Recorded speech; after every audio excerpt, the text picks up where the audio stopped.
Primeiramente, eu queria agradecer muito a várias pessoas, né, mas especialmente eu queria agradecer agora a Bárbara, porque ela topou esse desafio de fazer esse curso de antibiótico meio que a toque de caixa. Eu venho trabalhando nesse assunto há muito tempo, porque é um assunto que eu trabalho com os alunos do do internato e com os residentes que passam comigo, mas assim, tomando essa proporção é a primeira vez. E eu queria agradecer também muito a Daniela Caldas e a Débora, porque elas toparam essa ideia de fazer esse curso, porque senão seria apenas mais uma aulinha que vocês teriam. Só que com a participação da CCH, eu estou bastante animada, porque eu acho que todos nós temos o potencial de aprender demais. Então, para quem não me conhece, eu sou a Érica, eu sou professora do Departamento de Pediatria da Faculdade de Medicina da UFMG e sou preceptora da Residência de Pediatria do Hospital Infantil João Paulo II. Aqui está o meu roteiro, né? Inicialmente, hoje eu vou falar para vocês de aspectos da microbiologia aplicada na clínica, de aspectos fundamentais em infecções no ambiente hospitalar. E vou finalizar essa conversa de hoje falando sobre o uso racional dos antimicrobianos. Então, nessa primeira parte, eu vou entrar agora da microbiota, microbioma e patogênese das infecções. Então, inicialmente, o que é importante falar, né? O que o termo microbiota se refere? Esse termo se refere às diferentes espécies de micro-organismos que vivem em um ambiente definido. Nós, seres humanos, e os outros animais, nós somos constantemente expostos a uma infinidade de organismos de comensais.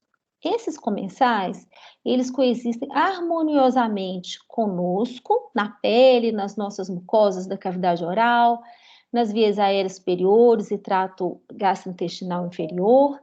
E esses comensais, esses micro-organismos, eles vão causar doenças apenas se houver um desequilíbrio nesse relacionamento comensal entre os micro-organismos e o indivíduo. E esse desequilíbrio, ele pode acontecer ou por uma baixa de imunidade ou por dispositivos invasivos, antibióticos, que podem concorrer para esse desequilíbrio. Por outro lado, existem aqueles outros micro-organismos que são chamados de patogênicos. Qual que é a diferença deles, né? Esses micro-organismos, eles são capazes de transpor as barreiras superficiais normais do hospedeiro e os mecanismos de defesa, causando doenças mesmo quando as defesas do hospedeiro são intactas. Por isso que eles são chamados de patogênicos. Esse grau de patogenicidade desses micro-organismos não é igual, né? Então, esses micro-organismos podem ser patógenos apenas oportunistas ou podem ser patógenos estritos. E qual seria a diferença, então? Por exemplo, a Neisseria meningitidis. A Neisseria meningitidis é um patógeno estrito. A gente espera que onde ela vai estar causando uma doença, ela não coloniza, né? A Neisseria meningitidis, né? Por outro lado, nós temos também aqueles que a gente chama de patógenos facultativos, né? Qual que é a diferença desses patógenos facultativos em relação aos estritos? É que eles podem colonizar sem causar doença e, por outro lado, podem causar doença. E eles vão causar doença tanto em pessoas com baixa de imunidade, ou mesmo sem uma causa muito bem definida. Então, eu vou citar, por exemplo, alguns exemplos. O Streptopiógenes. Ele frequentemente coloniza de forma sintomática a orofaringe das crianças e adolescentes, sendo que essas taxas variam de 5% a 15%. Só que nem sempre eles vão causar a faringoamidalite streptocócica. Ele pode estar lá apenas colonizando. Isso é um grande problema em relação ao diagnóstico. E é por isso que nem sempre o teste rápido positivo para o strep pyoge vai dizer para a gente, vai confirmar que ele é que está causando aquela faringoamidalite. Ele pode estar ali colonizando e o indivíduo está tendo uma faringoamidalite viral, por exemplo. Outro exemplo que eu quero citar para vocês é o Streptococcus pneumoniae, que também coloniza de forma transitória, em torno de 40% a 50% a via aérea superior. E essa colonização ela vai ser maior em algumas situações, por exemplo, crianças mais jovens, aglomerações, usuários de creche, e exposição a tabaco, dentre outros fatores que podem favorecer uma maior colonização. E, para finalizar, os meus exemplos em relação aos patógenos facultativos, os Staphylococcus aureus, que também, sabidamente, coloniza as fossas nasais, com essas taxas podendo variar de 20% até 30%. Outro conceito bastante interessante que eu queria passar para vocês é em relação ao microbioma. Então, o que seria o microbioma, né? Então, o microbioma está aqui, né? É um conjunto composto de micro-organismos que inclui tanto os genes e o ambiente, o meio com o qual eles interagem. E esse conceito é relativamente novo, mas muito importante. E dos microbiomas, o mais estudado é o microbioma intestinal. Aqui à direita vocês podem visualizar, né, o microbioma intestinal, da pele, a boca, da vagina. Então, assim, eu vou pontuar só algumas particularidades desse microbioma aqui, olha. Então, na boca, por exemplo, né, os streptococcus, que é muito frequente, os salivares, na pele, Propionibacterium, os Staphylococcus. E aqui mais à direita, eu queria que vocês observassem algo muito importante sobre essa questão do microbioma, que é mais recente, porque antes acreditava-se que a população de bactérias nos indivíduos saudáveis ela era constante.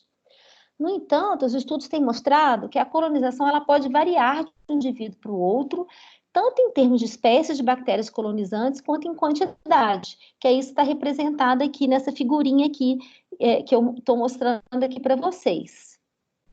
No entanto, mesmo que ocorra uma variação, o que os estudos têm mostrado é que os indivíduos costumam albergar um núcleo que é chamado como núcleo funcional, ele é parecido.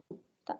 Então, varia na quantidade, varia em alguns micro-organismos, mas eles são, em geral, um microbioma parecido entre as pessoas.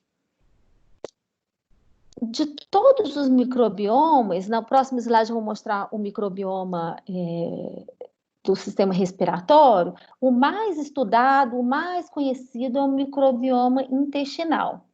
E isso é muito importante, por exemplo, quando a gente se depara com uma cultura, saber do que a gente espera encontrar como comum em um indivíduo saudável importa muito para mim, em relação a se eu vou valorizar ou não aquele resultado daquela cultura.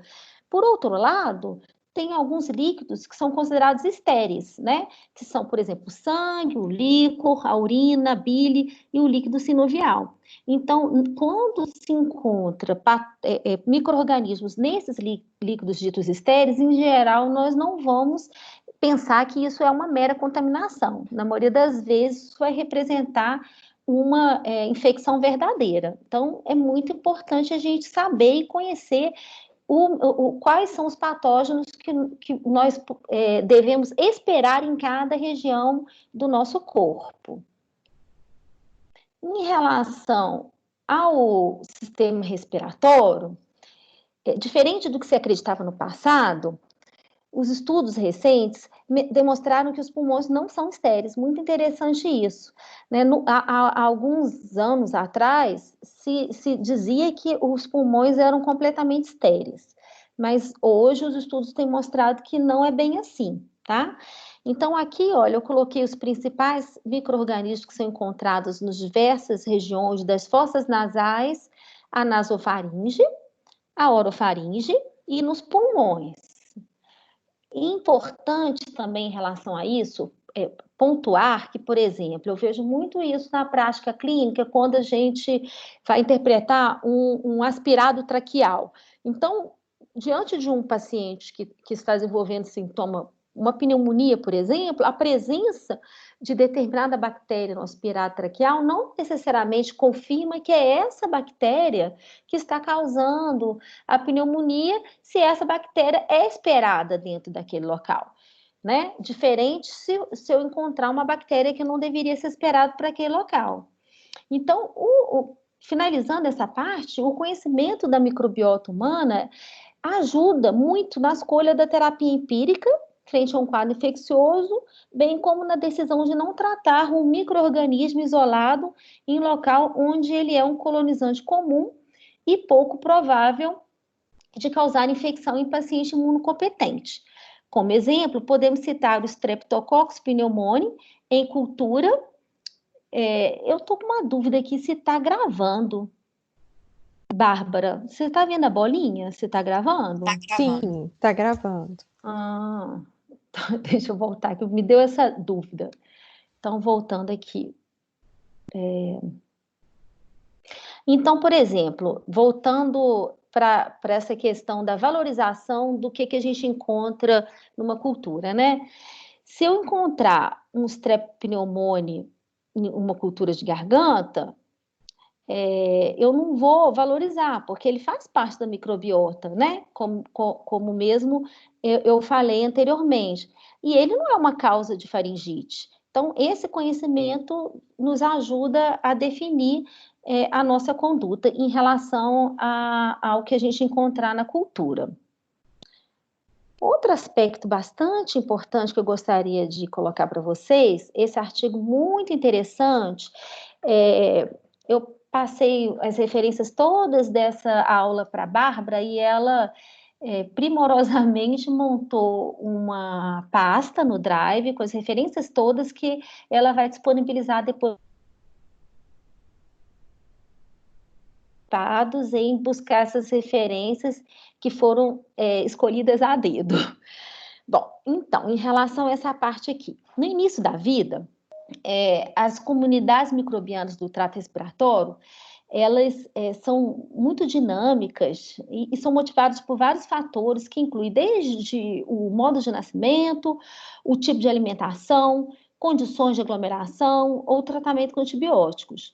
Junto, esses fatores ambientais com fatores do próprio hospedeiro podem alterar a composição da microbiota em direção a uma comunidade estável, de equilíbrio, com resistência à infecção e resiliência, ou, ao contrário, dependendo dos fatores que vão estar envolvidos desde o nascimento dessa criança e no decorrer da vida, né? Modo de parto, alimentação, irmãos, creche, estações do ano, aí tem os fatores do indivíduo, genética, infecções, uso de antibiótico, tabagismo, vacinação, pode pender, por exemplo, para uma situação de desequilíbrio.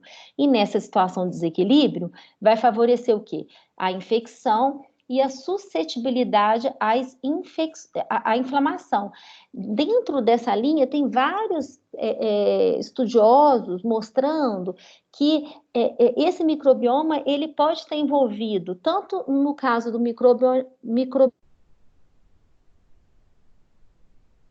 inflamatórios intestinais, quanto no caso do microbioma respiratório, esse desequilíbrio pode levar a doenças alérgicas como a asma. Então, muito interessante essa linha de pesquisa também. Agora, eu vou fazer uma breve uma breve lembrança em relação à identificação das bactérias. Por que eu acho importante? Quando nós formos falar, né, de acordo com a programação desse curso, sobre os antibióticos, espectros de ação, as próximas aulas que eu me comprometi nesse curso, eu vou apresentar para vocês os antibióticos dentro das classes e focando no espectro de ação e nas indicações clínicas. E eu procurei dividir o espectro de ação de acordo com o tipo de bactéria, se gram positiva, se gram negativa. E toda vez que eu dou essa aula, eu vejo muita dúvida, porque esses conceitos de microbiologia estão muito longe lá da faculdade, no passado, e nem todos têm uma familiaridade com eles depois que vai aí adentrando na vida clínica. Então, aqui nesse slide, como vocês podem ver, eu coloquei as bactérias gram-positivas, e aí aqui eu coloquei separados cocos, bacilos, anaeróbios, aeróbios, bacilos, anaeróbios, aeróbios, e a forma como eles vão se agrupar em cachos, pares ou cadeias, se são catalases positivo ou negativo, se eles exibem alfa-hemólise, beta-hemólise ou são não hemolíticos. Isso é importante para a clínica?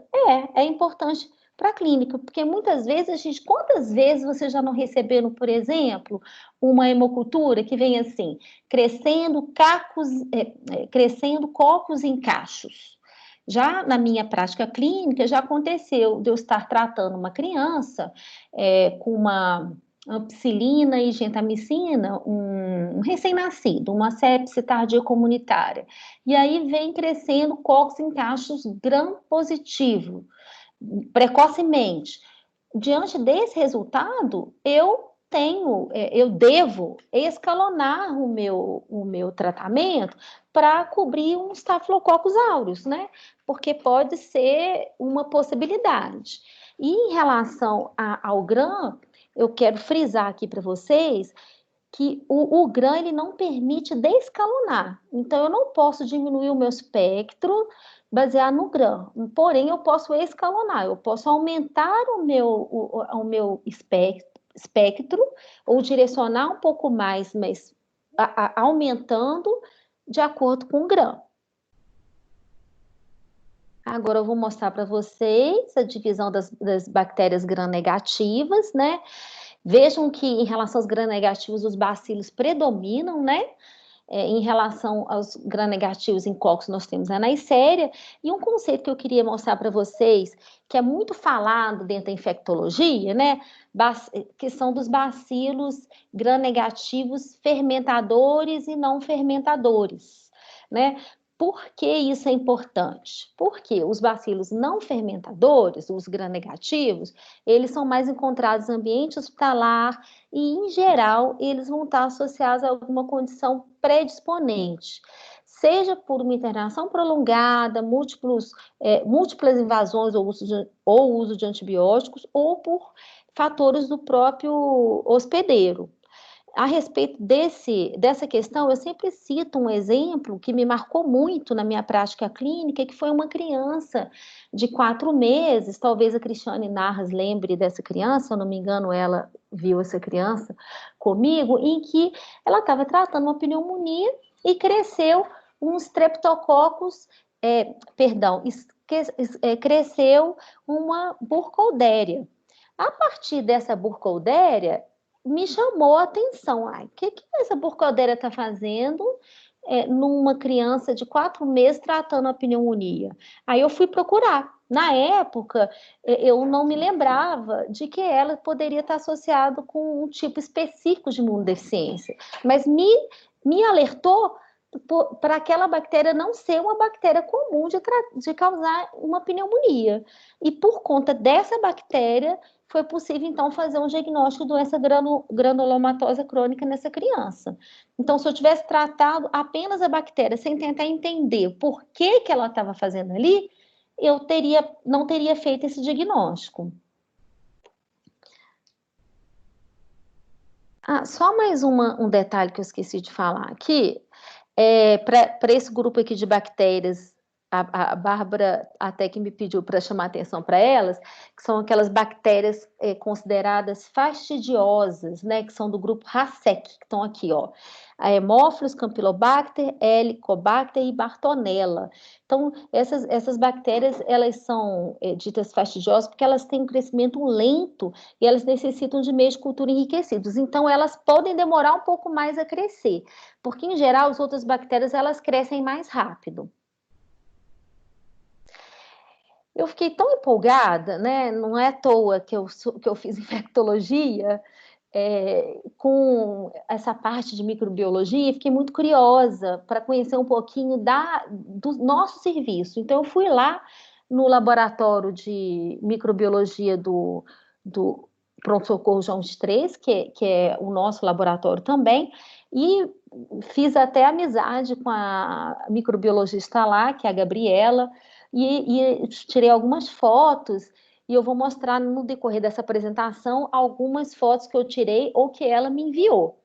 Nessa foto aqui, por exemplo, ela está mostrando aqui duas placas crescendo, um fermentador e um não fermentador. Como vocês podem ver aqui, ó, à esquerda, bactérias fermentadoras de lactose, e aqui à direita, as bactérias não fermentadoras de lactose. Então, quando o microbiologista identifica isso, ele já pode soltar um alerta para o clínico. Olha, está crescendo uma bactéria não fermentadora. Isso é de extrema importância para o clínico, porque a partir dessa informação eu posso procurar ampliar o meu espectro para cobrir bactérias não fermentadoras, porque não são todos os antibióticos, né, que vão cobrir bactérias não fermentadoras. Aqui nessa foto também, essa foi a Gabriela que me mandou, nós temos aqui estafilococos em cachos, muito bonitinhos aqui, para vocês verem. Bom, então, eu finalizo essa parte, né, com os take home message, que a Bárbara também me pediu, né? Então, em relação a essa parte, o que é importante, né? Conhecer a microbiota esperada para cada local do organismo ajuda na decisão racional de início dos antimicrobianos. Vou passar agora, então, para os aspectos fundamentais de infecções no ambiente hospitalar. Eu tentei focar naqueles aspectos que, para mim, são essenciais para manejo das situações mais frequentes no ambiente hospitalar. Longe de mim querer esgotar esse assunto. Dariam vários encontros esse assunto.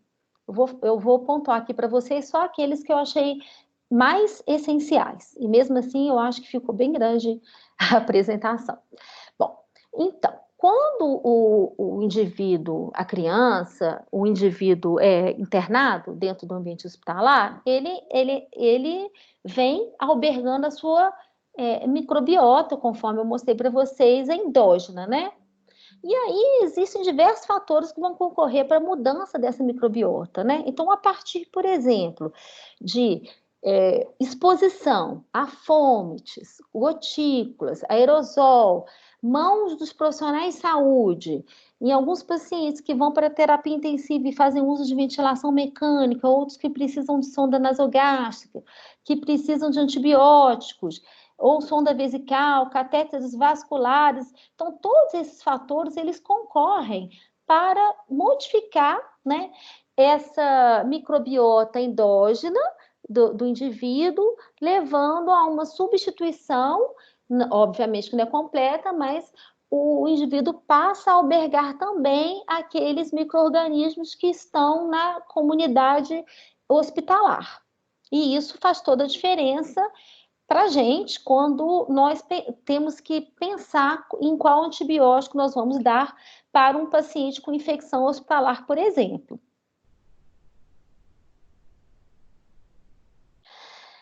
Uma definição muito importante é a definição de infecção relacionada à assistência em saúde. O que é isso, né? As infecções adquiridas nos hospitais também são muitas vezes definidas como infecção relacionada à assistência em saúde. Elas são infecções que são adquiridas dentro do hospital e que não estão presentes ou estão em incubação no momento de admissão. Então, muitas vezes, a gente precisa fazer um exercício na medida que a gente tem um paciente desenvolvendo uma infecção dentro do hospital, para pensar, será que essa infecção, esse paciente já veio com ela, ou será que ele desenvolveu dentro do hospital? Nós vamos conversar um pouquinho mais sobre isso mais para frente, mais detalhadamente. Então, quais são os tipos de infecção relacionada à assistência à saúde mais comuns? Nós temos aquelas relacionadas, por exemplo, ao catéter vesical, nós temos a pneumonia, que pode ser associada ou não à ventilação mecânica, temos infecções em sítio cirúrgico, podemos ter infecções relacionadas ao catéter venoso central, e temos também a infecção que pode estar relacionada à diarreia pelo Clostridium difficile. A respeito da diarreia do Clostridium difficile, a doutora Daniela Caldas vai apresentar uma aula para vocês na semana que vem. O foco que eu resolvi para hoje, dado o tempo curto que eu tenho, foi pneumonia e infecção relacionada ao catéter. Eu vou me ater a elas. Para falar de infecção relacionada ao catéter, eu acho importante introduzir um conceito que é do biofilme, porque o biofilme ele vai estar muito relacionado às infecções relacionadas aos catéteres. E o que é um biofilme, né? Qual que é a definição de biofilme? A definição de biofilme é essa: comunidades estruturadas de células microbianas fechadas em uma matriz de exopolissacarídeo. O processo, ele vai se iniciar após a adesão dos micro-organismos, aqui vocês podem ver aqui, ó, os micro-organismozinhos, a uma superfície abiótica, que pode ser plástico, metal, ou pode ser também uma superfície biótica, como células e tecidos. A partir dessa adesão, essas microcolônias, elas vão se organizando progressivamente e vão passando por estágios de maturação até chegar aqui, olha, ao estágio de dispersão. Então, a partir daqui, esses micro-organismos podem se dispersar na corrente sanguínea. Por que isso é tão importante? Porque esse biofilme, ele favorece muito a resistência bacteriana, porque os fungos e as bactérias, eles sobrevivem dentro desses biofilmes, dessas comunidades, porque o antibiótico ele tem uma dificuldade de se difundir até atingir as bactérias dentro desse biofilme. Além do mais, esses micro-organismos, dentro desses biofilmes, muitas vezes eles ficam no que eles chamam de estado fenotípico de crescimento lento, em que também faz com que eles resistam mais à ação dos antimicrobianos. Quais são as infecções humanas, então, que vão estar mais associadas a esses biofilmes? Nós temos, por exemplo, os biofilmes relacionados a catéter, a derivação ventrículo-peritoneal, a cárie dentária. Então, a cárie dentária é um biofilme, achei muito interessante isso. E também podemos ter os biofilmes nas próteses, nos dispositivos implantados. Então, dito isso, nós vamos passar agora para um outro conceito muito importante, que é o conceito de bacteremia. Então, o que é uma bacteremia, conceitualmente? Né? A bacteremia é a presença de micro-organismos viáveis na corrente sanguínea.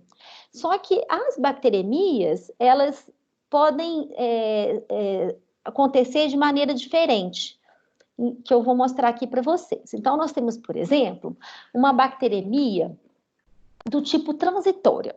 O que é isso? Então, a bacteremia transitória, ela é rápida.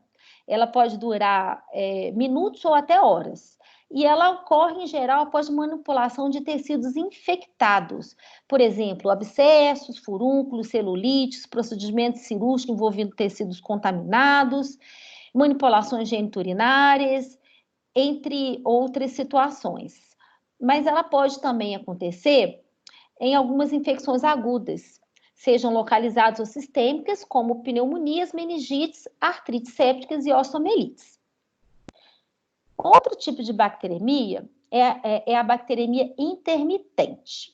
O que é a bacteremia intermitente?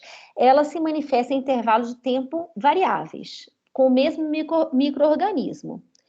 E, em geral, esse tipo de bacteremia, ela vai ocorrer em processos infecciosos relacionados a abscessos profundos, como, por exemplo, abscessos intraabdominais, pélvicos, perinefréticos, hepáticos, prostáticos, entre outros.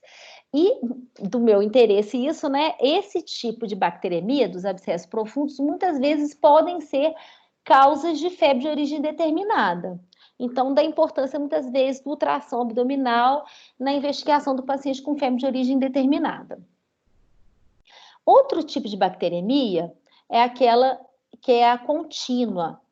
Então, esse tipo de bacteremia, ele é encontrado na endocardite, na febre tifoide e na brucelose. E, para terminar, eu quero falar para vocês da bacteremia de escape. E essa bacteremia de escape, ela pode acontecer tanto no início de tratamento, por exemplo, por um nível ainda baixo de antimicrobiano, ou pode acontecer, por exemplo, mesmo com um tratamento adequado, em termos de espectro antimicrobiano, por falta de drenagem de abscesso. Eu sempre cito um caso da Vitorinha, de um bebezinho, que tinha um abscesso na mãozinha, a hemocultura cresceu Staphylococcus aureus, sensível, estava tratando adequadamente e foi um sofrimento, porque esse bebê fez várias hemoculturas e vinha sempre Staphylococcus aureus, eu não lembro quantas que foram. Somente quando drenou todo aquele material purulento, pus, é que a hemocultura desse bebê parou de crescer o Staphylococcus aureus. E essa bacteremia de escape também pode acontecer na situação, por exemplo, de imunossupressão. Já tá bom, pega mais. Bom, gente, pega o áudio, por favor. Agora eu vou passar para a próxima etapa. Então, definimos o que é bacteremia. Então, a próxima etapa é definir, por exemplo, diante de uma hemocultura positiva, quando que eu vou considerar se aquela hemocultura positiva realmente ela representa uma infecção ou uma contaminação. Então, para isso, eu coloquei algumas questões que eu chamei de questões sinalizadoras. Então, qual tipo de micro-organismo cresceu nessa hemocultura? É um micro-organismo geralmente patogênico? Ou ele é um comensal comum da pele, por exemplo? Esse paciente com essa hemocultura positiva, ele apresenta sintomas associados? Então, faz sentido a bacteremia nesse paciente? Em quanto tempo que cresceu a bactéria? Quanto tempo essa bactéria levou para crescer nessa hemocultura? Isso também deve ser valorizado.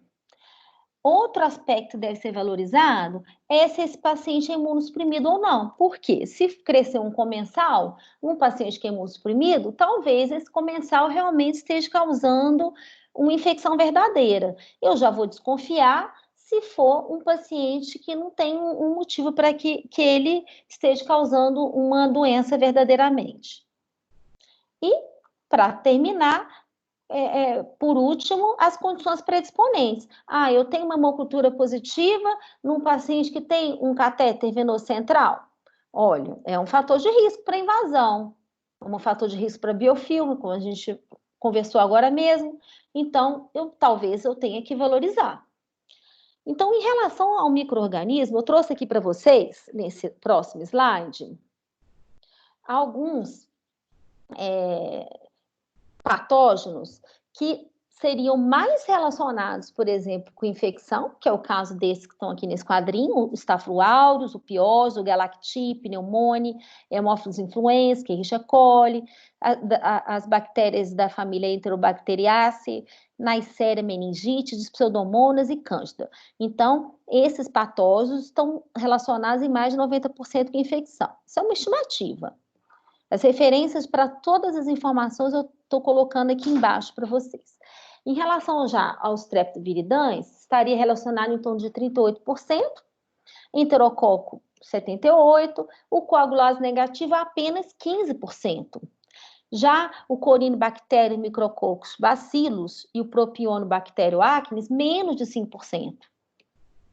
E tem aqueles também que têm sido relacionados, por exemplo, a condições de imunossupressão, como são esses que estão aqui nesse quadrinho: Aeromonas, Bacillus, Campylobacter, Clostridium, Corynebacterium, Mycobacterium, Salmonella e por aí vai. Bom, para finalizar essa definição, eu trouxe alguns alertas para vocês, tá? Então, diante dessa situação que eu vou colocar aqui, acende a luzinha para que aquela hemocultura que você está avaliando realmente, provavelmente corresponde a uma bacteremia verdadeira. Então, se eu estou diante de uma bactéria que geralmente é considerada um patogênico, se eu estou tratando e esse paciente responde, óbvio, e esse conceito aqui que tem sido muito falado, que é o crescimento em menos de 20 horas. Por que isso, né?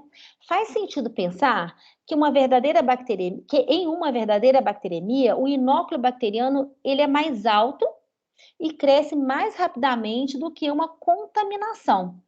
Então, dentro desse raciocínio, é que alguns autores têm sugerido que quando o estafilococo coagulase negativo demora mais de 20 horas para crescer, ele possivelmente ou provavelmente vai representar uma contaminação. Porém, quando ele cresce muito rápido, esse ponto de corte pode variar de acordo com a referência que vocês consultarem. Eu achei essa a mais condizente com a nossa prática clínica. Então, crescendo em menos de 20 horas, eu vou acreditar que ele realmente pode estar causando uma bacteremia verdadeira.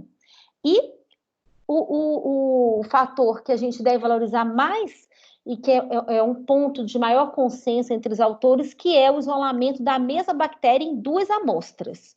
Então, isso é um fator muito favorável a acreditar que aquele paciente está com uma bacteremia verdadeira.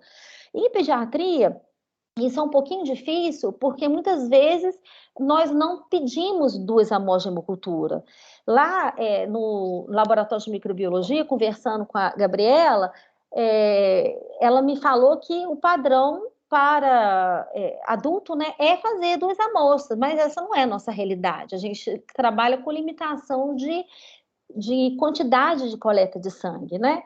Então, muitas vezes a gente tem que se contentar com apenas uma amostra, mas diante de uma amostra em que a gente desconfia que seja uma contaminação, certamente a gente deve pedir uma segunda amostra para confirmar ou não. Isso aí é uma boa prática. Dito isso, nós vamos passar para uma outra definição importante, que é a infecção relacionada a catéter. Eu vou tentar resumir aqui para você um assunto que não é muito fácil de estudar e menos fácil ainda de explicar. Então, eu vou colocar nesse slide para vocês de uma forma resumida aquilo que eu acho que é essencial que vocês saibam, tá? O CDC, o Centro de Vigilância do CDC, ele introduziu um conceito que é de infecção primária da corrente sanguínea. Então, para esse conceito de infecção primária da corrente sanguínea, o CDC colocou critérios que vêm sendo adotados no Brasil também pela Anvisa. E são esses critérios que eu vou colocar aqui para vocês, tá? Para falar que nós estamos diante de uma infecção primária de corrente sanguínea, o que é preciso, então? Preciso que tenhamos um micro-organismo patogênico em sangue e que esse micro-organismo não esteja relacionado a um outro foco.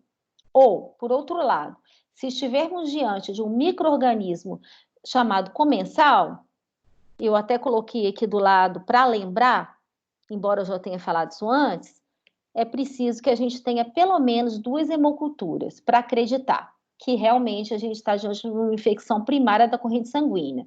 E sim, o paciente deve ter sintomas e também esse micro-organismo ele não pode estar relacionado a uma infecção em outro foco.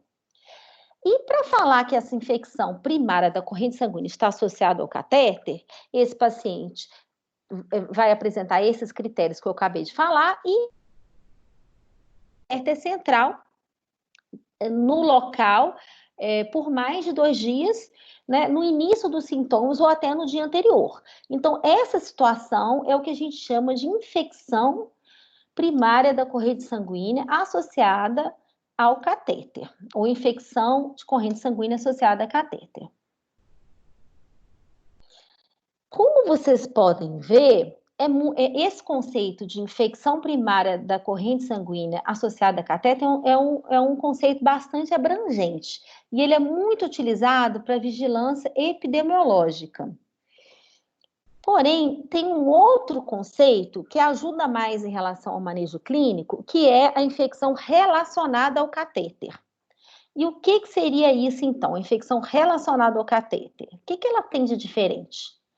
Então, de acordo, tanto a referência que eu usei foi a Anvisa e o Dynamed, de acordo com essas duas referências, se eu tenho o crescimento de um mesmo patógeno no sangue periférico e esse mesmo patógeno em ponta de catéter. Aqui tem os parâmetros aqui, de acordo se foi feito por semi-quantitativa ou quantitativa.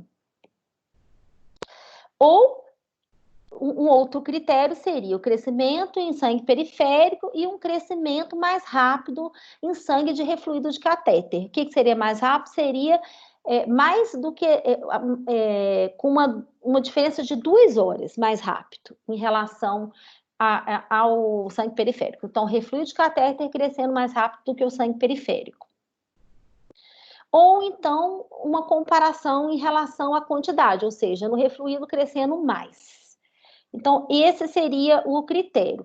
Para vocês entenderem um pouco mais, eu destrinchei um pouquinho no próximo slide, tirei aqui do Dynamed, e a referência do Dynamed é o IDSA. Então, de acordo com o IDSA, a infecção de corrente sanguínea relacionada ao catéter significa a identificação do mesmo patógeno em uma ou mais hemoculturas de sangue periférico e da ponta do catéter, ele coloca até o grade em nível de evidência, ou uma hemocultura do refluído do catéter e uma de sangue periférico que preenche aqueles critérios que eu acabei de falar para vocês, ou 2 hemoculturas de 2 números, sendo uma com crescimento 3 vezes ou maior. Esse seria o critério do IDSA. Porém, quando a gente vai ler no UpToDate, por exemplo, o que é colocado lá é que esse tempo diferencial de crescimento entre o sangue refluído de catéter e a veia periférica, ele é muito incerto.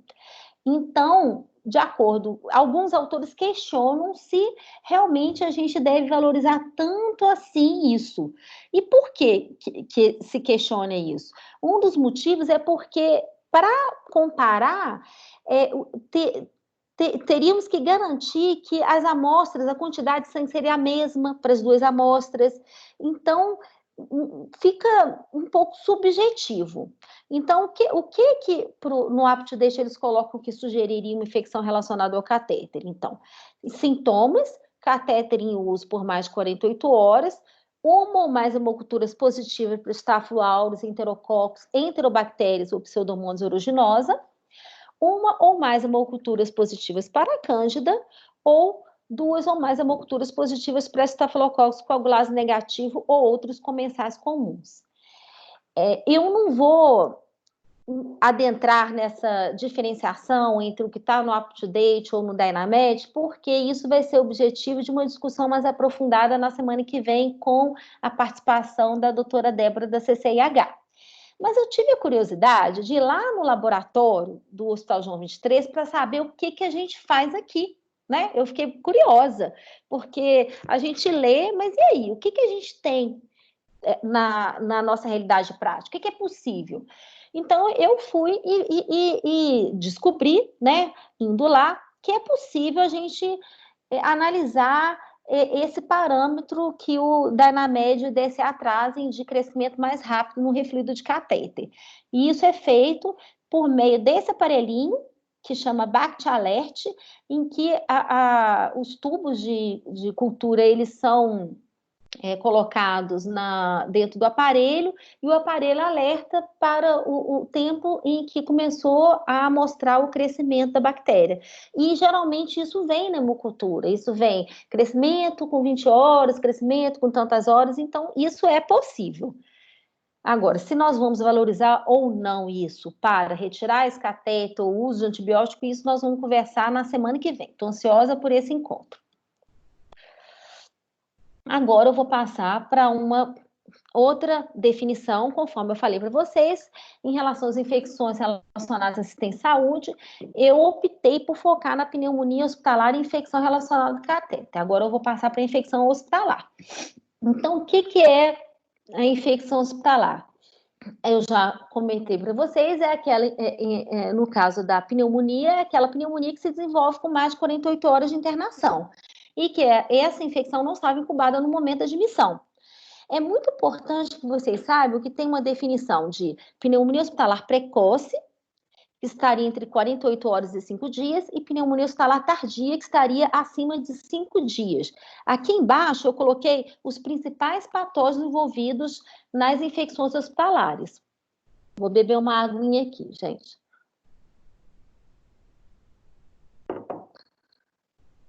Bom, só que é muito importante vocês atentarem que não basta para analisar a terapia empírica para esse paciente, não importa saber apenas se esse paciente tem uma pneumonia hospitalar precoce ou tardia. Importa também saber se ele tem fatores de risco para resistência bacteriana, que eu vou falar para vocês nos próximos slides. Então, se esse paciente ele não tem fatores de risco para resistência bacteriana, em geral, os patógenos que estão mais envolvidos com a infecção são esses que estão aqui no slide. Strep pneumoniae, Haemophilus influenzae, Staphylococcus sensível à oxa. E gram-negativos entéricos sensíveis, como Escherichia coli, Klebsiella, Enterobacter, Proteus e Serratia marcescens. Então, para esse tipo de pneumonia hospitalar precoce, a gente poderia, por exemplo, usar o amoxicilino clovulanato. Eu achei essa indicação nessa referência que está aqui embaixo do NICE, recente, setembro de 2019, e ela é concordante com a nossa prática, com a orientação da CCH no nosso hospital. Então, eu fiquei bastante satisfeita com essa referência. Agora eu vou falar um pouquinho para vocês da pneumonia hospitalar tardia e principalmente daquela que é associada com fatores de risco para resistência bacteriana.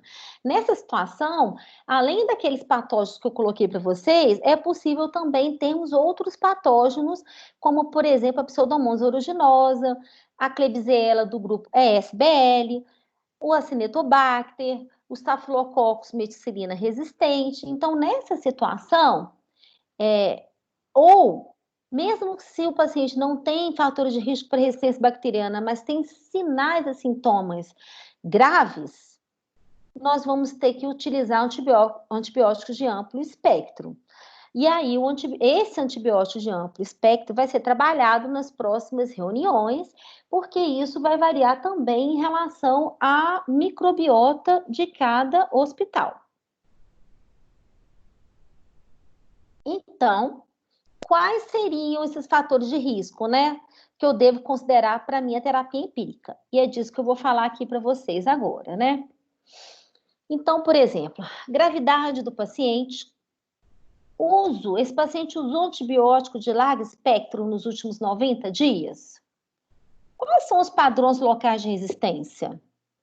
Por exemplo, nessa referência que eu coloquei aqui para vocês, eles colocam que hospitais que têm mais de 20% de Staphylococcus aureus meticilina resistente têm um risco maior de você estar diante de uma infecção por ele. Então, é aconselhável que você inclua na sua terapia empírica um agente antimicrobiano que cubra esse patógeno. E aí, que me marcou muito foi uma criança que veio de CTI do João 23. Em geral, lá no CGP, os patógenos que a gente tem mais são os gram-negativos, os resistentes, a gente não tem muito massa, mas lá no João 23 Não é bem assim.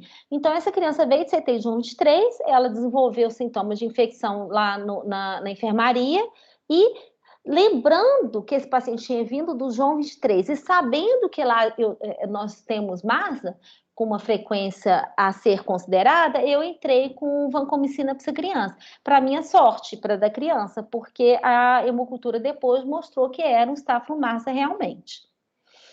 Outro fator que deve ser considerado é o tempo de internação.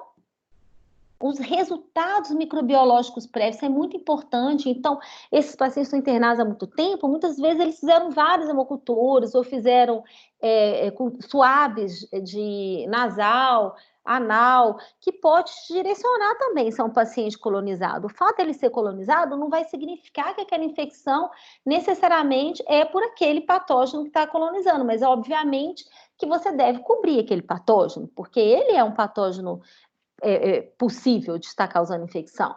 E outro fator que também deve ser considerado são as comorbidades, imunodeficiência e o uso ou não de ventilação mecânica. Para finalizar, então, essa parte, o take-home message dessa parte, que eu deixei aqui para vocês, são esses aqui, ó. O resultado de hemocultura, ou os resultados de hemocultura devem ser interpretados de acordo com o tipo de micro-organismo e características do paciente. A infecção hospitalar, ela pode ser precoce ou tardia, de acordo com o tempo de internação, e a escolha da antibiótico terapia empírica deve levar em consideração os fatores de risco para a resistência. Agora, então, eu vou passar para vocês para a última etapa dessa conversa ou aula, que vai ser sobre o uso racional de antimicrobianos. Para essa etapa, eu resolvi passar conceitos importantes relacionados às características dos antibióticos que vão nos ajudar na escolha racional dos antimicrobianos. E sempre com foco no paciente internado. Então, vamos começar. Então, a eficácia antimicrobiana, em última análise, a cura clínica, ela vai resultar de diversos fatores que vão estar relacionados tanto à droga, né, aspectos relacionados à farmacocinética, ou seja, como que ela é absorvida, como ela se distribui, como que é o metabolismo, como é a excreção, qual vai ser a concentração sérica atingida, qual a concentração no sítio da infecção, mas também há outros fatores relacionados à potência in vitro desse antimicrobiano, que no padrão de comportamento dessa classe de antimicrobiano, que a gente chama de farmacodinâmica, se é um antibiótico eliminação dependente, tempo dependente, concentração dependente, tem efeito pós-antibiótico, e então o efeito que esse antibiótico vai ter no organismo. Então, eu vou falar agora, daqui para frente, um pouquinho dessa farmacocinética, depois de aspectos importantes da farmacodinâmica, para então falar alguns conceitos importantes de uso racional dos antimicrobianos. Então, vamos lá. Em relação aos parâmetros de farmacocinética. Os parâmetros de farmacocinética, eles se relacionam com a dose de antimicrobiano administrada e as mudanças na concentração da droga no organismo ao longo do intervalo entre as doses. Então, o clearance da droga e o volume de distribuição, eles são os principais parâmetros de farmacocinética que influenciam a dose do medicamento. Aí eu vou falar agora um pouquinho mais sobre isso para vocês. Então, por exemplo, em relação a um parâmetro de farmacocinética importante, que vai ser importante em relação aos antibióticos orais, é a biodisponibilidade. Então, alguns antibióticos, eles apresentam uma maior biodisponibilidade, como vocês podem ver aqui nessa tabela. Então, metronidazol, levofloxacin, linezolida, fluconazol vão ter 95% a 100% de biodisponibilidade. Temos também as cefalosporinas de primeira geração, que são muito utilizadas na prática, que vai ter uma biodisponibilidade muito alta também, e isso é muito importante do ponto de vista clínico, porque quando nós estamos escolhendo um antibiótico para utilizar oral, obviamente que a gente vai preferir aquele antibiótico que tenha maior biodisponibilidade, e devemos também considerar se aquele antibiótico ele sofre alguma interferência, por exemplo, com o alimento, com a acidez, com algum quelante. Então, pensar nisso também quando for prescrever o medicamento.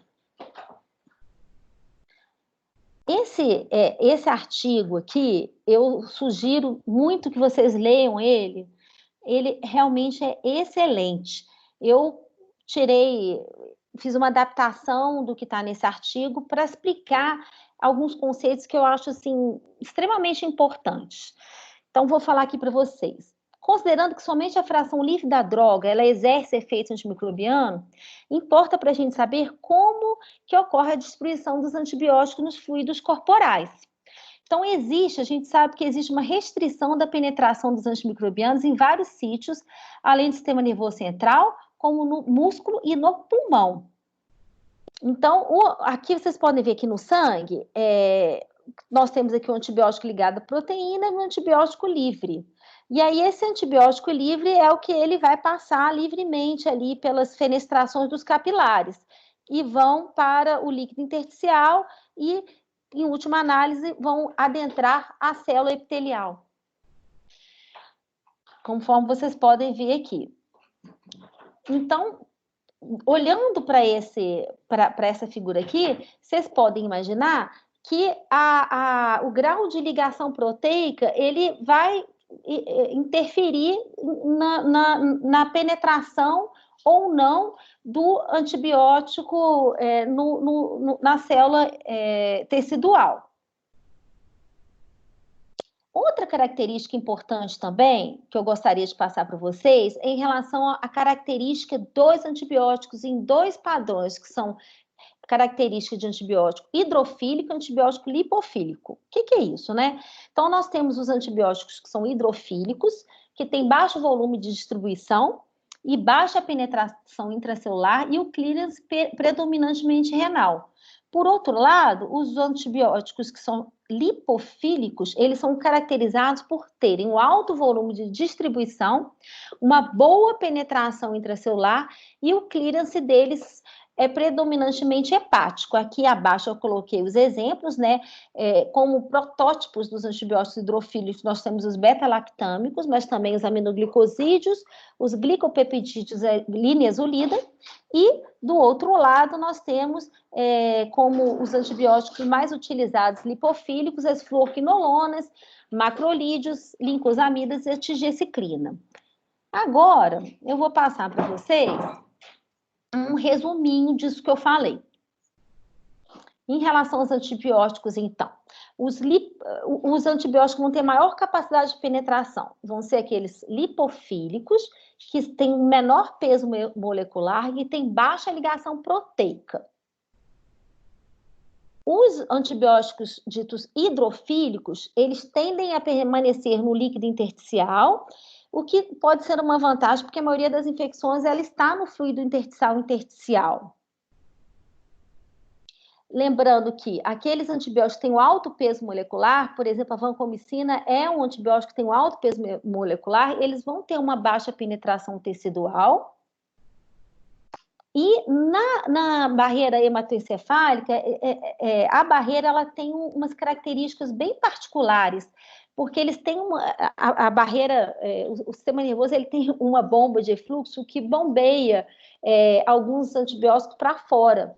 Somente aqueles que têm um receptor que vão ter afinidade por bombas de efluxo. Então, aqueles antibióticos que têm baixo peso molecular, que são lipofílicos e que não têm afinidade por essas bombas de fluxo, são aqueles que vão penetrar melhor na barreira hematoencefálica. E por último, e não menos importante, é que alguns antibióticos têm uma faixa terapêutica ampla. Então, por exemplo, eu vou citar a ceftriaxone. O ceftriaxone, ele tem uma alta ligação proteica, mas como ele tem uma faixa terapêutica muito ampla, é possível dar uma dose muito alta e essa dose alta permite que a gente consiga atingir as concentrações adequadas para tratar uma infecção do sistema nervoso central, por exemplo. Vou passar agora para uma aplicação prática em relação a esses conceitos que eu passei para vocês, tá? É desse artigo também, que é sensacional, que está aqui embaixo, do Williams. Então, aqui eu tenho fatores que influenciam a farmacocinética dos beta-lactâmicos e as estratégias possíveis. O foco foi nos beta-lactâmicos porque acaba que os beta-lactâmicos são os que são mais suscetíveis a esses fatores relacionados com os pacientes críticos, que vão influenciar na farmacocinética dos antimicrobianos. Então, o que a gente observa? Por exemplo, no paciente que está com choque séptico, ou que tem uma efusão pleural, ou que tem uma mediastinite ou ascite, você tem o quê? Uma perda para o terceiro espaço, você tem um aumento do terceiro espaço.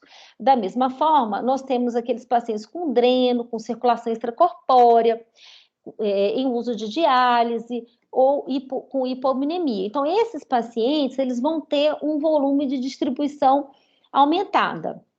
Já por outro lado, aqueles pacientes que têm uma depuração renal aumentada, um grande queimado, uma hipovolemia, ou que estão usando catecolaminas, eles vão ter um clearance renal aumentado.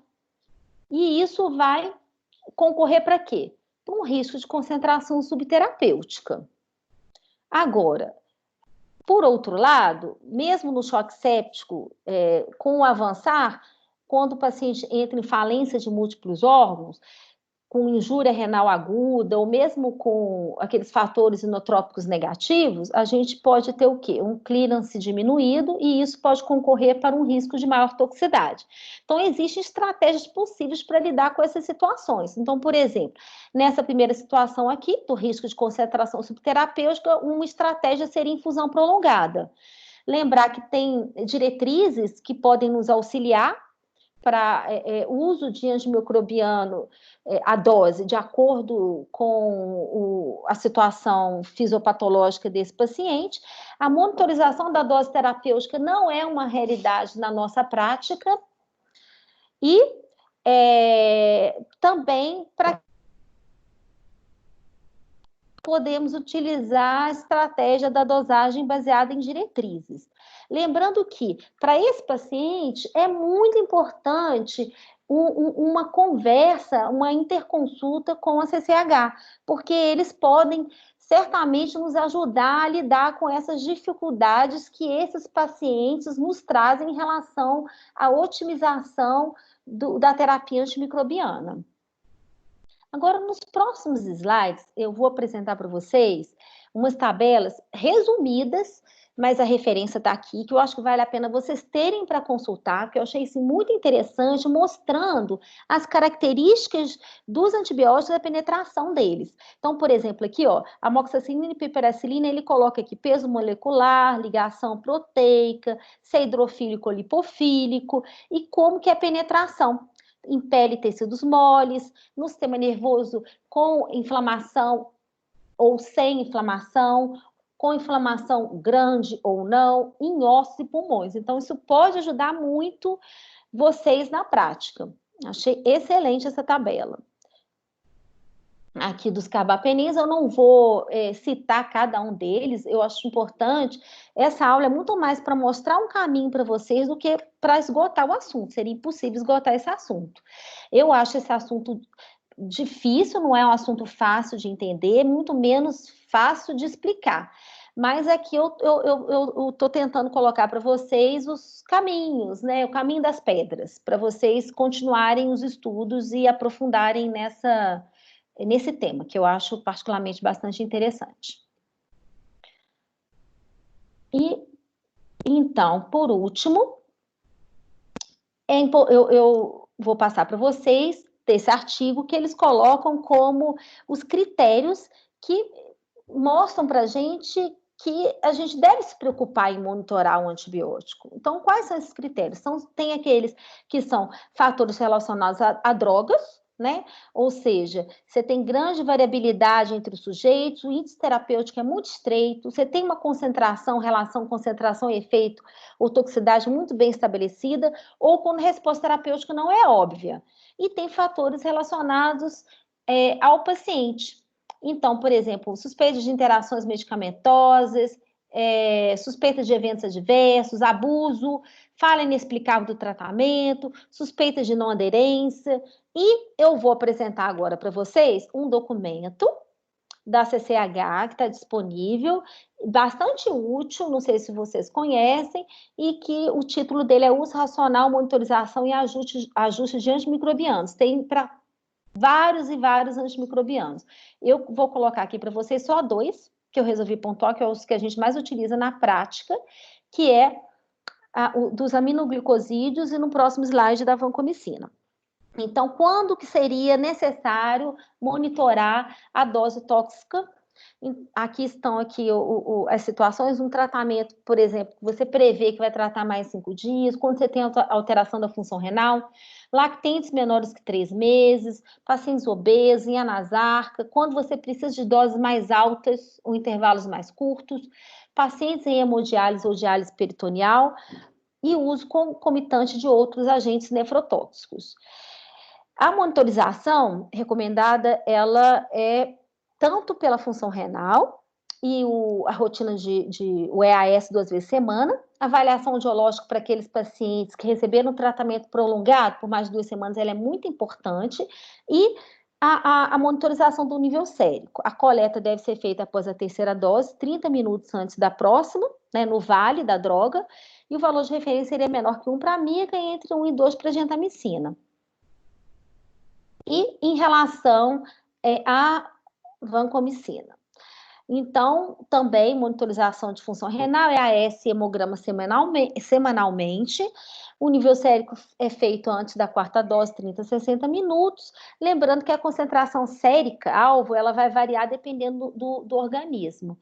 Então, aqui tem, olha, bactérias com MIC, concentração inibitória mínima maior ou igual a 1, infecções graves de 15 a 20, ou aquelas com MIC menor, 10 a 15. Tá tudo lá no documento, depois vocês podem olhar com calma. Aqui é só para mostrar que é importante vocês atentarem para isso também. Agora eu vou passar para vocês, então para a parte relacionada à farmacodinâmica, tá? Dos antimicrobianos. Então, eu vou recapitular um pouquinho aqui para vocês um conceito importante, deixa eu só voltar aqui, que é do MIC, da concentração inibitória mínima. Então, aqui é uma figura do livro, né, mostrando como que esse MIC, ele é determinado, né? Então, aqui vocês podem observar como ponto de corte para definição da concentração inibitória mínima ou concentração bactericida mínima, eles são obtidos. Então, nós temos aqui a inibição do crescimento bacteriano a partir do momento em que não se observa mais turbidez no tubo. Então, à medida que vai aumentando a concentração. Aqui vocês podem ver a concentração, então, inibitória mínima aqui, que foi de 2, tá? Já a concentração bactericida, ela é determinada aqui embaixo, né? Como que é feito? Então, você vai inoculando numa placa de meio sólido. Então, nessa placa aqui, você vai observar, nessa que você não tem o antimicrobiano, se vai crescer ou não. Então, vejam que aqui, ó, você tem crescimento com 2 ainda, ou seja, aqui não tinha, mas aqui tem. E a partir daqui, então, a gente consideraria que seria concentração bactericida mínima. Aí eu fiquei muito curiosa para saber como é que é feito no nosso hospital. Aí eu fui lá. E aí eu vi, eu descobri que, obviamente, não é feito de forma manual, conforme eu mostrei na figura para vocês. O que é feito? Em geral, o que é feito são as plaquinhas. Então, aqui nessa plaquinha aqui, foi a Gabriela que me mandou essa foto, é uma Pseudomonas, por isso que está verdinha, achei linda essa plaquinha, mostrando aqui o halo de inibição, tá? Do antimicrobiano. E aqui nesse aparelho que chama Vitec, é onde solta os mix. Então, coloca dentro desse aparelho e esse aparelho vai soltar definir qual que é o micro-organismo e qual que é os mix. Então, é desse aparelho que sai.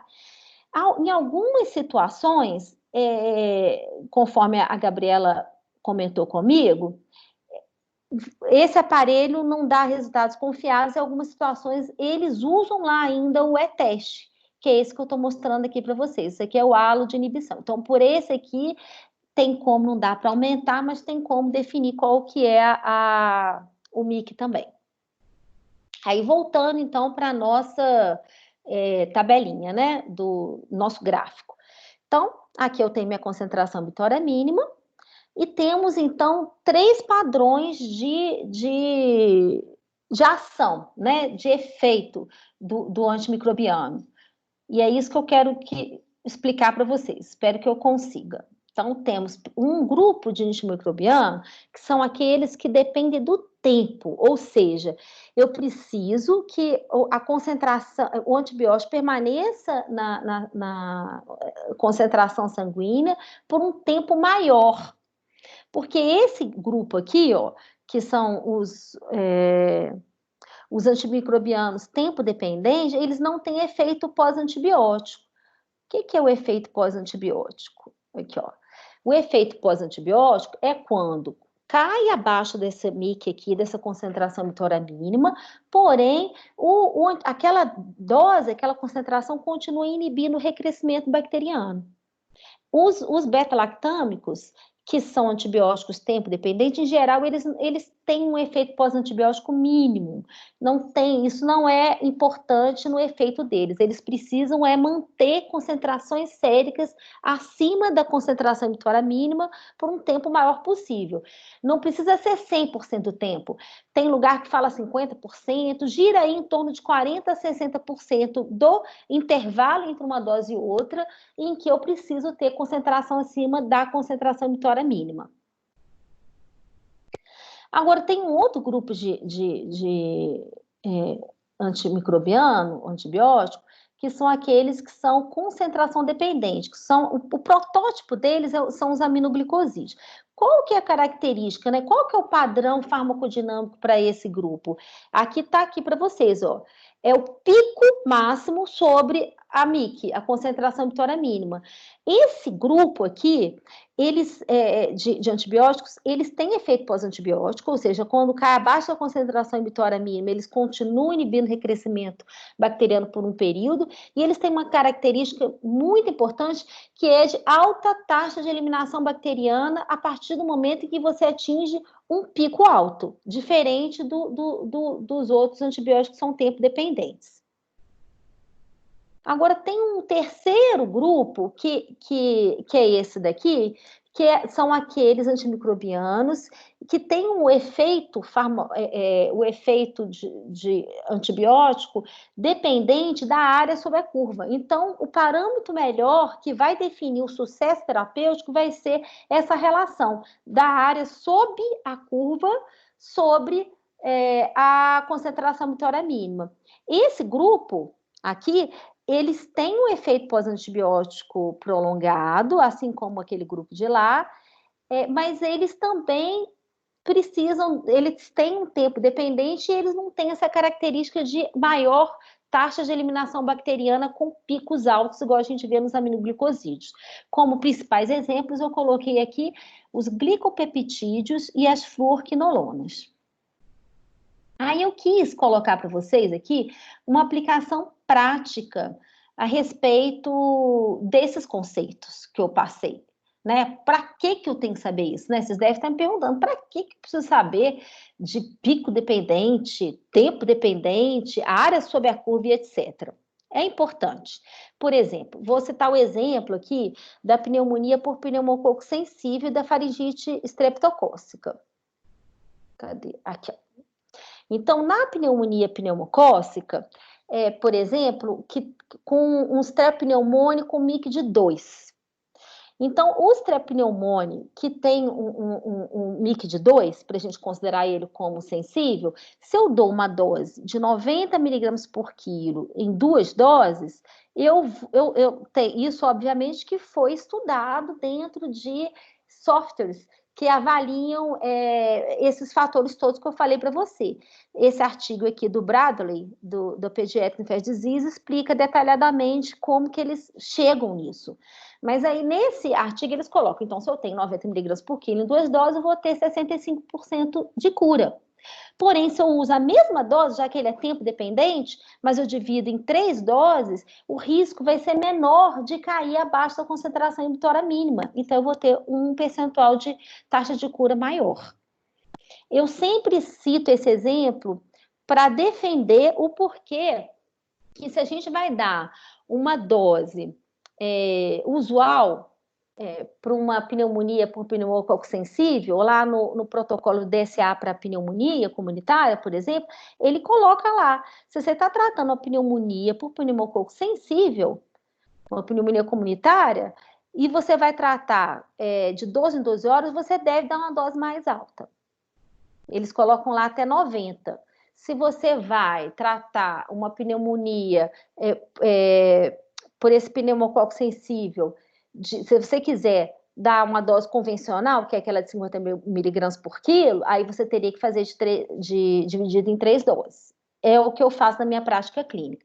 E o outro que eu queria colocar para você é o exemplo da amidalite streptocócica. Tem um protocolo DSA que sugere que a gente poderia tratar uma amidalite streptocócica com 50 miligramas por quilo com uma dose diária. Eu já até fiz isso na prática uma vez, eu prefiro dividir por 2. Mas por que isso? Porque a gente sabe que o Streptopiógenes, ele é uma bactéria muito sensível, o MIC dele é muito baixinho, então eu corro um risco muito menor em dar 50 miligramas por quilo e ter falha terapêutica. Então, essa é a aplicação prática desses conceitos relacionados à questão do antibiótico da classe tempo dependente. Em relação à concentração dependente, a aplicação prática é o uso de aminoglicosídeo uma vez ao dia. Hoje em dia, a gente não usa mais o aminoglicosídeo fracionado, 2,5 miligramas por quilo, vezes 3, igual eu já usei muito na época em que eu era residente. Hoje em dia, a gente usa a dose mais alta uma vez ao dia, justamente por conta desse padrão farmacodinâmico que eu falei aqui para vocês.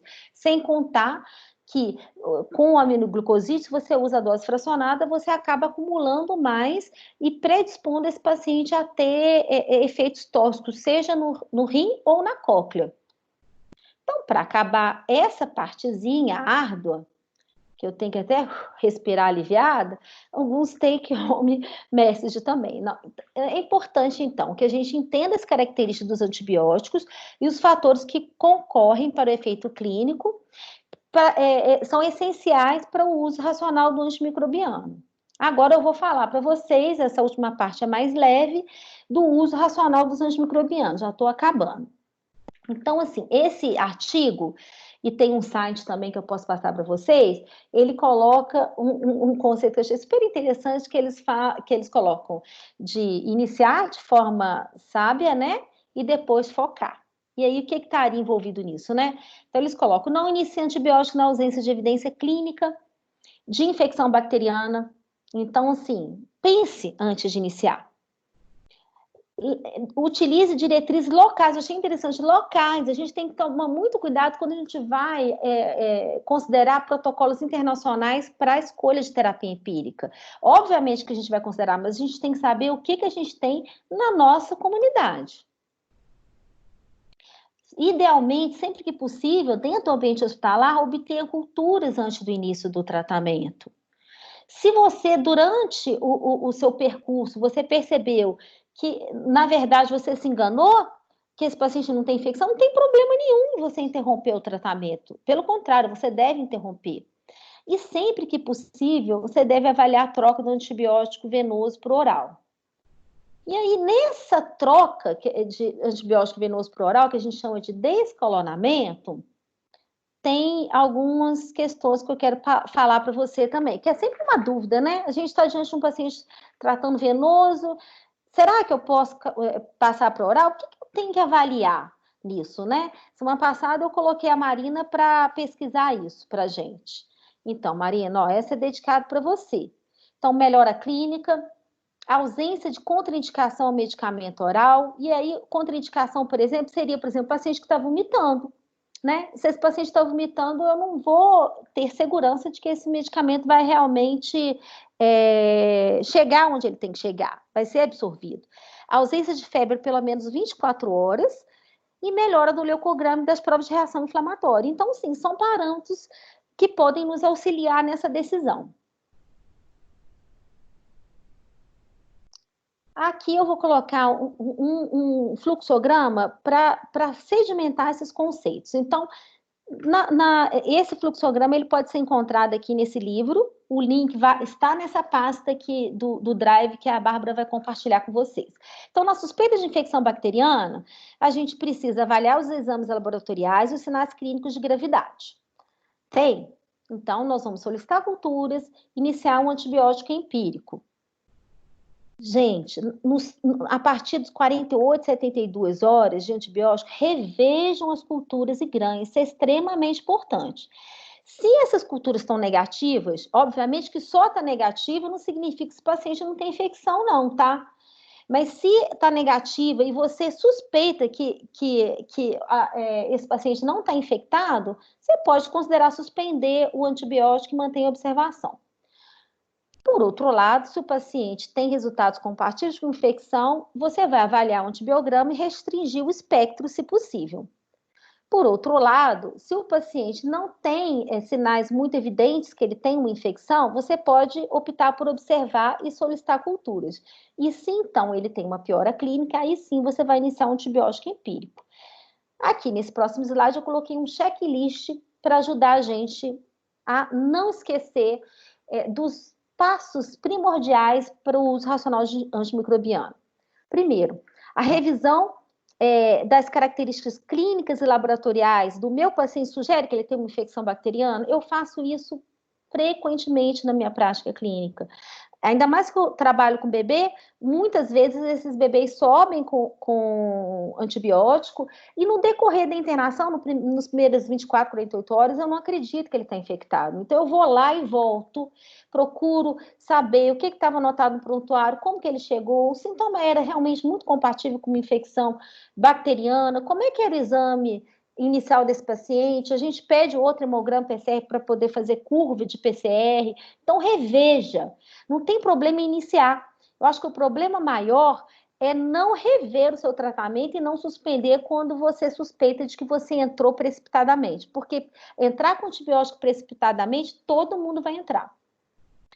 O outro checklist. A escolha empírica que eu entrei foi adequada para os patógenos prováveis e local da infecção? Eu revi os dados de microbiologia do meu hospital? Eu revi os esquemas de antibióticos que foram administrados para esse paciente nas últimas 4 semanas? Eu levei em consideração os principais fatores do paciente, por exemplo, imunidade, idade, função hepática e renal, duração da hospitalização e gravidade da doença? Eu planejei o descalonamento a partir do 3º dia de tratamento? Pode ser 48, 72 horas, tem referências que falam 48. Eu escolhi o meu esquema levando em consideração a melhor custo-efetividade? Então, se nós nos fizermos essas perguntinhas diante de cada paciente que a gente está tratando, com certeza nós seremos muito mais racionais em relação ao uso dos antimicrobianos. Por outro lado, se a gente está com o paciente e ele não responde, né, ele não está tendo aquela resposta terapêutica que a gente esperaria, nós temos que avaliar as situações que podem estar concorrendo com isso. Por exemplo, se é um paciente imunossuprimido, se esse antibiótico ele realmente ele entra lá naquele local que eu quero, né? Qual que é o tipo de patógeno? É um patógeno mais difícil de tratar? E aí, na falha, nós vamos avaliar diagnóstico, a droga, posologia, via de administração, a difusão da droga para o foco da infecção, Vamos verificar se as coleções purulentas foram adequadamente drenadas, remover corpos estranhos, para então, por último, a gente pensar em superinfecção, emergência de cepas resistentes ou até na infecção polimicrobiana. Para finalizar, eu quero chamar a atenção para esse artigo aqui, que ele é muito interessante, ele questiona um conceito muito antigo da época dos nossos avós, que com certeza todos nós já escutamos, é que, olha, começou com antibiótico, a gente não pode parar, porque senão vai dar resistência. Tem que tratar até o fim. Então, o que esse artigo traz é tentar fazer uma desconstrução desse conceito, de que, porque esse conceito ele impera não é só na comunidade leiga, ele impera em muitos médicos. Muitos médicos acham que começou a tratar, não pode parar. E realmente não pode parar, se você tem certeza que aquele paciente tem infecção. Agora, se por algum momento você desconfia que ele não tem uma infecção, aí sim você tem que parar. Por quê? E aí, a mensagem principal desse artigo é o seguinte: essas bactérias aqui, ó, que são do grupo ESCAPE, Enterococcus faecium, Staphylococcus aureus, Klebsiella pneumoniae, Acinetobacter, Pseudomonas enterobacter, são bactérias frequentemente envolvidas, né, que adquirem mecanismos de resistências que muitas vezes tornam o tratamento de um paciente hospitalizado um verdadeiro desafio. E essas bactérias, elas estão muitas vezes no indivíduo ou no ambiente. Então, o que acontece? A partir do uso do antibiótico, esse antibiótico, ao eliminar os comensais que competem com essas bactérias, abre caminho para que essas bactérias elas proliferem e passem a dominar o ambiente. Então, o que ocorre é uma substituição dos comensais pelas cepas resistentes. E isso acontece, quanto maior a exposição, maior a pressão seletiva para que isso ocorra. E, então, por favor, gente, tem alguém com o fone aberto? Pode fechar, por favor? Então, esse artigo aqui, que está lá na pasta, eu utilizo ele muito na minha prática, porque ele nos ajuda a pensar. Foi uma revisão sistemática feita para analisar o que tinha na literatura para nos guiar em relação à duração do antibiótico e o momento da troca intravenosa para oral. Então, eles fizeram essa revisão, procurando encontrar referências que pudessem nos subsidiar em relação a esses aspectos relacionados nesse artigo para 36 doenças infecciosas pediátricas. E aí eles apresentam as recomendações baseadas em evidências, e o que substanciou essas recomendações foram principalmente diretrizes e algumas, obviamente, consenso especialista, porque a gente, infelizmente, nós não temos trabalhos para todas as nossas dúvidas clínicas, como a gente tem até conversado. Então, eu convido vocês a conhecer esse documento. Eu até deixei ele aberto aqui, porque eu achei muito importante. Eu acho que eu deixei ele aberto. Deixa eu ver aqui. Eu vou abrir depois para vocês, para não atrasar mais, produzir do slide atual. E, finalizando, então, eu vou apresentar uma propaganda que tem, uma campanha que tem do CDC, que justamente é direcionada para diminuir a resistência bacteriana. Então, nesse site, que eu coloquei até o símbolozinho aqui embaixo, que é Smart Use Best Care, né? Então, nesse site ele coloca informação tanto para a comunidade leiga quanto para os profissionais de saúde. E para os profissionais de saúde, eles colocam aqui: protejam seus pacientes, combatam a resistência antimicrobiana. E ele propõe ações para os profissionais de saúde, para que esses profissionais de saúde possam realmente agir de forma a proteger os pacientes da emergência da resistência bacteriana. Eu pontuei aqui nesse slide só os principais. Então, por exemplo, o que eles colocam? CCH vai adorar, ó. Siga as recomendações de controle e prevenção de infecções. Pergunte aos pacientes sobre internações prévias ou viagens. Eu achei interessante isso aqui, ó. Comunique a colonização por bactérias resistentes resistentes ao transferir os pacientes, oriente os pacientes contra os riscos de transmissão, siga as diretrizes clínicas de tratamento, tenha atenção para os sinais de sepse e início precoce de antibiótico, considere fungos e infecções respiratórias em resposta ao tratamento. Aqui eu queria até acrescentar, considere vírus também, porque eu já vi tanto vírus quanto... Nossa, fugiu aqui agora. A bactéria típica, né? A bactéria típica, muitas vezes eu já vi paciente passando de um antibiótico para outro, na verdade tinha um atípico. E lembrar de realizar teste diagnóstico para orientar a terapêutica. E, por último, esteja atento aos padrões de resistência bacteriana da sua comunidade hospital e garanta que você seja notificado pelo laboratório a partir da identificação de bactérias resistentes nos seus pacientes. Pelo que eu estive lá no laboratório do João 23, isso já é um padrão de comunicar aos médicos, e a gente vê isso na prática, né? Então, a partir do momento que eles estão isolando, eles colocam isso como resultado crítico, né? Quando tem um patógeno crescendo rápido, ou uma bactéria realmente patogênica, ou com resistência, eles têm esse compromisso de comunicar com o clínico esse resultado. Então, para finalizar, o take-home message dessa parte é: o uso racional dos antimicrobianos reduz custos, eventos adversos e emergência de resistência bacteriana. O descalonamento da antibiótico terapia venosa por oral deve ser pensado após 48 horas de tratamento, e os esforços devem se concentrar em utilizar o menor tempo seguro para o tratamento das síndromes infecciosas. Então, era isso que eu queria hoje conversar com vocês. Agora eu vou abrir o meu vídeo para a gente poder conversar um pouco. Ai, cadê? Pessoal, podem abrir o vídeo e o áudio para a gente poder conversar. Estou cansada de falar sozinha. Érica, Flávia, primeiro eu quero te agradecer muito por você ter aceitado o nosso pedido, muito insistente, e tenho certeza que todo mundo está amando, porque foi uma demanda muito grande de todos os residentes, e a gente fica muito satisfeito de saber que a gente tem uma equipe de preceptor que trabalha para nos ajudar, assim, independente das dificuldades que a gente está vivendo agora. Então, vocês passaram por um desafio, que foi, né, o curso de PSBE por videoconferência, e assumiram esse novo desafio para a gente. Então, primeiro eu queria te agradecer muito, porque só hoje foi maravilhoso, eu imagino os outros dias. E eu queria te fazer uma pergunta, foi até uma questão que eu tive agora, esses dias atrás. Eu estava usando vancomicina para uma paciente e ela não atingiu o nível sérico, a gente chegou na dose máxima e ainda assim ela não atingiu o nível sérico.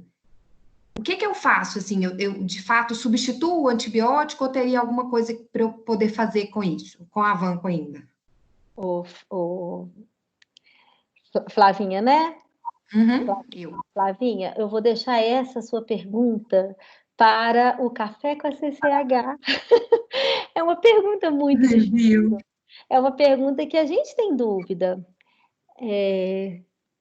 Érica, pode desativar sua tela para conseguirmos ver? Desculpa, a Dani está pedindo para eu desativar a tela. Pera, só um minutinho. Deixa eu desativar minha tela. É que eu desativei. Pronto. Desativei, Dani? Dani? Desativou. Bom, então, essa pergunta sua, Flávia, é uma pergunta muito boa e muito difícil, eu não ouso respondê-la. Eu vou deixar para responder no Café com a CCH. Eu acho que é para isso, e eu estou muitíssimo empolgada com esse Café com a CCH, porque eu estou com muita expectativa que vou aprender muito.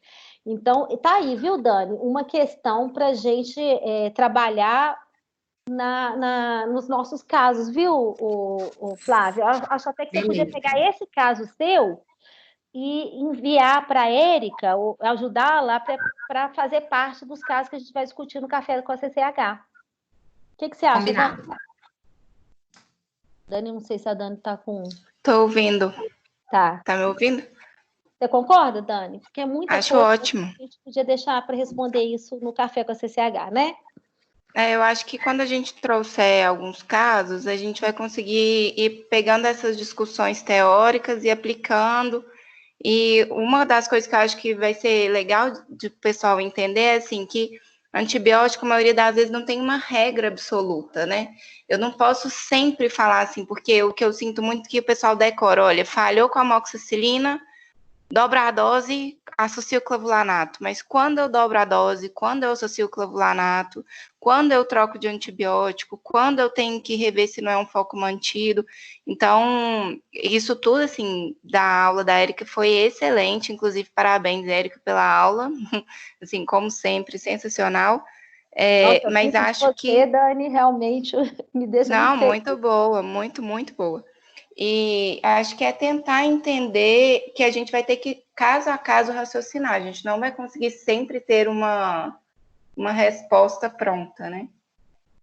Posso aproveitar e só fazer umas pontuações de Com algumas certeza, coisas? com certeza. Você Então, quer que eu só ponha para... algum slide específico, Dani? Ou você... Não, eu fiz umas anotações aqui que eu vou, na verdade, reforçar alguns pontos, assim, que são coisas que quando a gente vai discutir caso, ou com plantonista, ou com residente, ou até com preceptor, que às vezes a gente sente falta porque a gente não está vendo o paciente todos os dias e a gente gosta de reforçar e aproveitar a oportunidade. Então, primeira coisa, assim, em relação aos resultados microbiológicos prévios, que a Érica falou muito, né? Não é infrequente a gente começar a discutir um caso e aí o pessoal fala assim, aí essa cultura deu isso. Mas e a colonização prévia? E tudo que ele teve antes? Por que exatamente que entrou com esse esquema? Qual que foi o contexto em que o exame foi solicitado ou não? Porque aí você me fala assim, não, aí veio o epidermides, mas em qual contexto que você solicitou isso? Qual a amostra? Quantas amostras? Então, isso tudo vai ajudar a gente a analisar se eu vou primeiro considerar isso um contexto infeccioso provável ou não, e o que eu vou valorizar desse exame microbiológico. Então, isso é a primeira coisa, né? Segunda coisa que eu acho que tem que reforçar muito, que quando a gente escuta sobre uso racional de antimicrobiano, todo mundo sempre fica muito com aquela ideia assim, vou segurar a mão, não vou prescrever, ou eu vou sempre entrar com um antibiótico de menor espectro. Mas, na verdade, o uso racional é prescrever de maneira adequada quando eu tenho indicação. Então, por isso tudo que a Erika colocou assim, meu paciente está grave, ele tem risco de morte ou não? Ele é um paciente estável? Ele tem essa colonização prévia ou não? Porque quando que eu vou valorizar essa colonização prévia? Todas as vezes que ele tem uma bactéria multiresistente anterior, toda vez eu vou entrar com uma batelada de antibiótico, mero vancomycin, ou em algum contexto eu vou conseguir segurar a mão. Então, todas essas questões que a Erika colocou aqui de uma maneira super clara, que a gente vai tentar levar para o raciocínio nos casos clínicos. E é interessante vocês verem o seguinte, que talvez, quando a gente abrir aqui a discussão de caso clínico, você, Flávia, a Érica, eu, a Dani, R da Infecto, Vitória, cada um vai ter, às vezes, uma ideia mais ou menos do que prescrever. E pode ser que todas nós estejamos certas, assim, ou tenhamos um raciocínio para prescrever ou uma ceftriaxona ou um clavulin, mas eu tenho que entender o motivo de eu estar optando por essa Dani? prescrição. Dani? E outra coisa que eu queria o antibiótico, vamos lembrar o seguinte, antibiótico que eu prescrevi, mas se houve ou não, ou se a indicação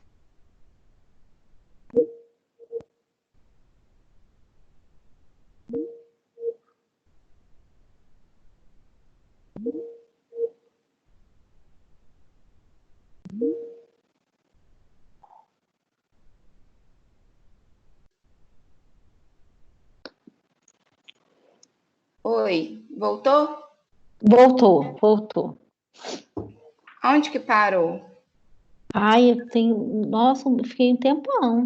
Você estava falando, a última coisa que eu escutei foi que se for discutir com uma ou com outra, pode haver alguma divergência, mas que não significa que uma pessoa está certa, não é isso que você estava falando? Na verdade, não significa que a pessoa, que todas estão erradas, né? Oi? Ou só Nossa, uma está certa. cortou de novo. Porque antibiótico,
Érica.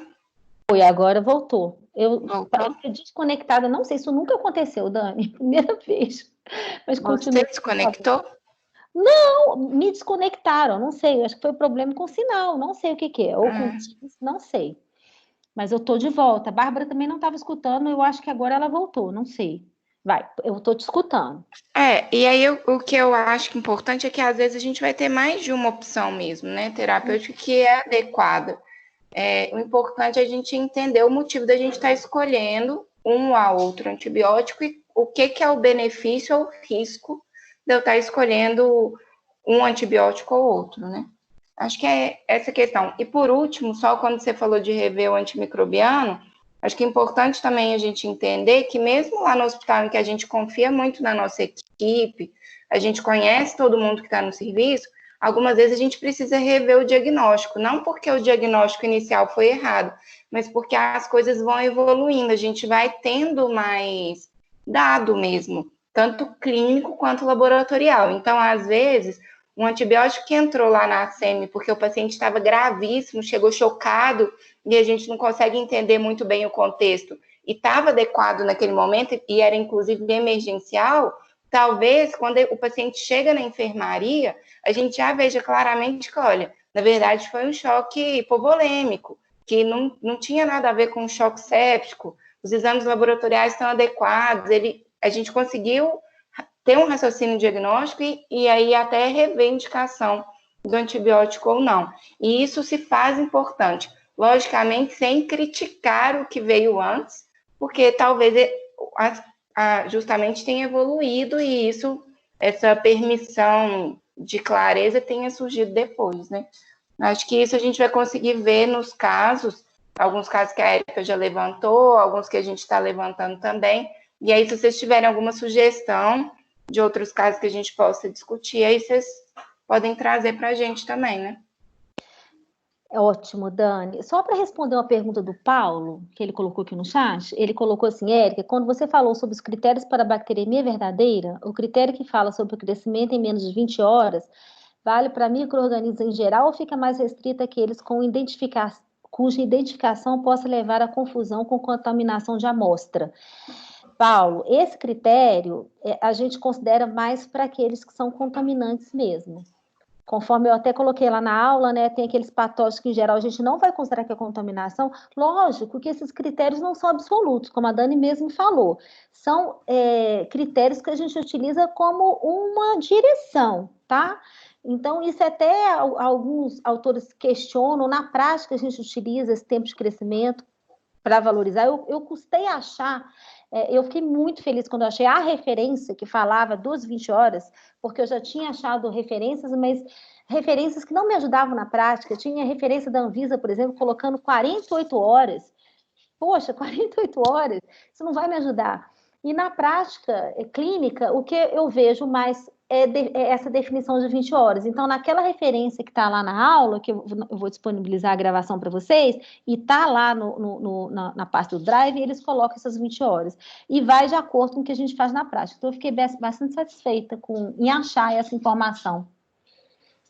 Outra coisa também que às vezes a gente leva em consideração quando vai avaliar assim, o tempo de crescimento de amostra, não só o tipo de patógeno, mas também a origem da amostra, né? Então, por exemplo, osso, então não é uma coisa que a gente tem muito de prática lá no CGP, mas quando a gente vai lidar, por exemplo, com osteomielite crônica, a gente tem alguns patógenos associados à osteomielite crônica que tem crescimento lentíssimo.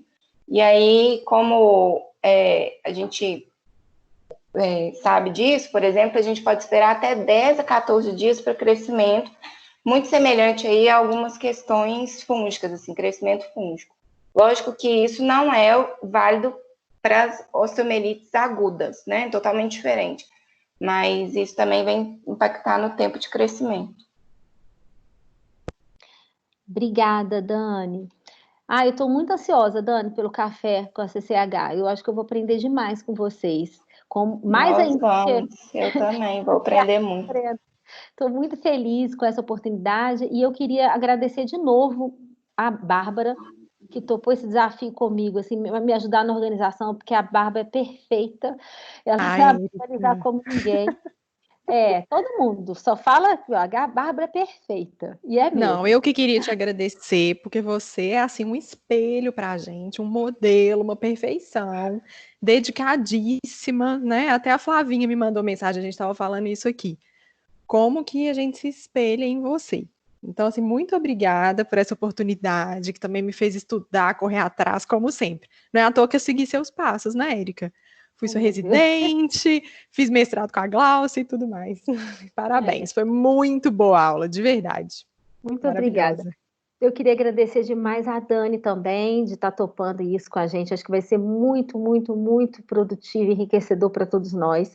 E queria agradecer aos residentes, que são aqueles que nos impulsionam tanto a estudar, que cutucam a gente, pedem, e isso que coloca a gente para frente, né? A Flávia e cada um, os residentes que eu dei essa aula como test drive há 2 semanas atrás, e que eu fiquei, né, que me deu vontade pelo interesse, a receptividade que eu tive deles, né, e dos próprios preceptores, eu falei assim, eu acho que vale a pena falar desse assunto com o corpo clínico como um todo. Então, agradecer a todos vocês, estou muito feliz, assim, esse curso de antibiótico é algo que nós vemos, há muito tempo que nós conversamos, né, Dani? Então, assim, está sendo uma realização para mim, sabe? Porque eu acho muito importante, assunto muito importante para todo mundo. Isso, vai ser ótimo. Para o hospital como um todo vai ser muito bom. Ótimo. E depois os outros lugares, porque tudo que vocês aprendem aqui, vocês saem levando para os outros hospitais também, então isso ajuda muito. Verdade. Gente, já são 19 horas, a nossa aula do Grupo Corpo já deve ter começado, então eu proponho que a gente encerre essa reunião. Alguém mais quer falar? Não? Então eu vou encerrar a reunião, vou concluir a gravação. Um grande abraço a todos, um bom final de semana e vamos dançar com o Grupo Corpo agora. Até semana que vem, então. Beijo. Até semana que vem. Beijo.